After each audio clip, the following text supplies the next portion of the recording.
Hey guys, Model Man Frank here. You can't see my face, but you can see the SST-40. I have this holding it down because it's very tail heavy right now. So, let me set the mood here. Oh, now I'm playing set.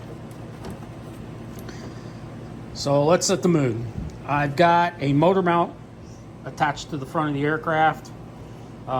This is going to be the motor for it. It is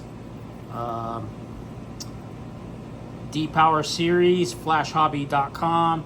I got this motor on Amazon. Really good price for these motors. It's a 900 kV. I think it'll be like a rocket ship when it takes off. Plane is pretty straightforward. Like I said, you can find this kit. You can't find the kit anymore, but you can find the plane plans on Outer Zone. Okay, you can go over to Outer Zone right now, hit the download the plans button, send it to a print shop like Office Depot or Staples or any print shop that will print blueprints, and ask them, can you print this in natural size, and they'll print it out for you. This is an airplane that I think you could build out of foam board and put door skin ply pieces on the interior and make a pretty light plane out of it. You won't necessarily need a 900 kV for it, but you can make a pretty good airplane for it. Pretty good power. You can get good power out of it and make a pretty decent airplane. This is a really nice kit. The way I wouldn't say kit, I'm sorry. It's a nice plane.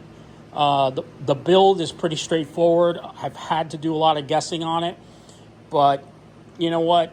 Every airplane that is built, you always have a guessing game on it, no matter what you're doing through the plans. So, landing gear's in.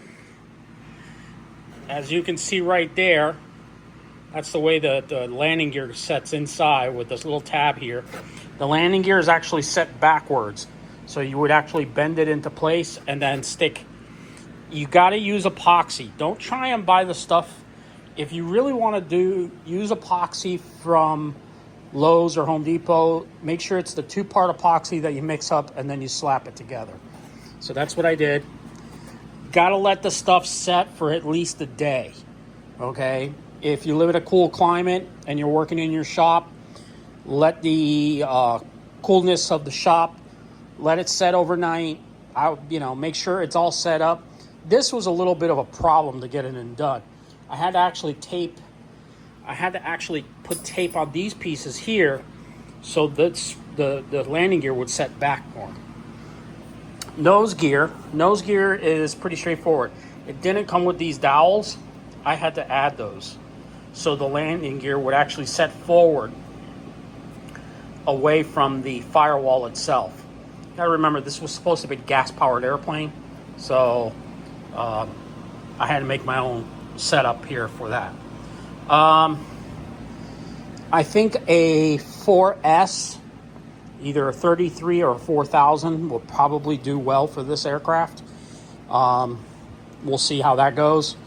But plane's coming along pretty straightforward build and design.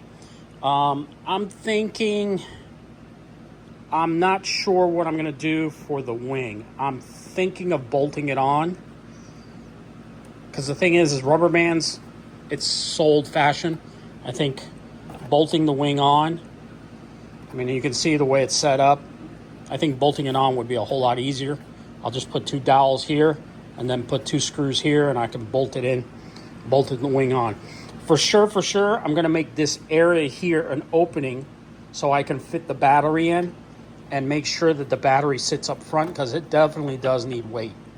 So that's as we're going along today. If you catch my live YouTube, I'll have an update on there too. So if you're watching on playback, please go ahead over, hit the thumbs up button if you like the video. And if you're not subscribed, please subscribe. Model Man Frank out. Also, one more thing. Check out my short videos.